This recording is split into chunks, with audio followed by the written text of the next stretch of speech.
স্পষ্টভাবে বলতে চাই, যারা মাদকের ব্যবসা করে তারা কোনো না কোনো রাজনৈতিক ছত্রছায়া ছাড়া ব্যবসা নির্বিঘ্নে করতে পারে না। তাদের সবচেয়ে বড় হাতিয়ার হল রাজনৈতিক ছত্রছায়া।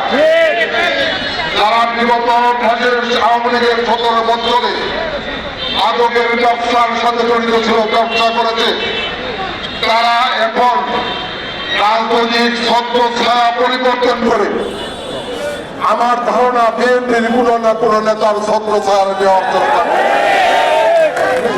কাজে আমরা যদি মাদককে নিষিদ্ধ করতে চাই, মাদক মুক্ত সমাজ করতে চাই, সর্বপ্রথম বিএনপি নেতা কর্মীদেরকেই শপথ দিতে হবে মাদকের কোন ব্যবসায়ীকে কোন রকম আশ্রয় প্রশ্রয় আমরা নিজেরা কোনোভাবে মাদকের ব্যবসার সাথে নিজেদেরকে সম্পৃক্ত করব না। দ্বিতীয় হলো, যারা মাদক সেবন করে, সরকারি দলের নেতা কর্মীরা মাদক সেবন করে একটু আনন্দ ভর্তি নির্বিঘ্নে করতে পারে।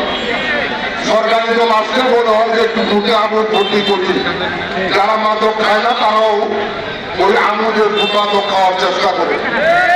আর প্রশাসনও সরকারি দলের নেতা কর্মীদেরকে গ্রেপ্তার করতে, প্রতিরোধ করতে একটু দ্বিধা করে।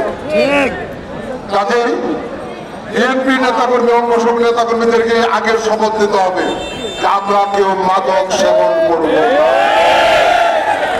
আমরা কি রাজি আছি? রাজি থাকি সবাই হাত তুলি, সবাই হাত তুলি। মহাত্মার নামে শপথ করছি আমরা বিএনপি এবং অঙ্গ সংগঠনের কোন নেতাকর্মী মাদকের ব্যবসা সাথে নিজেদেরকে সম্পৃক্ত করব না। নিজেরা মাদক সেবন করব না।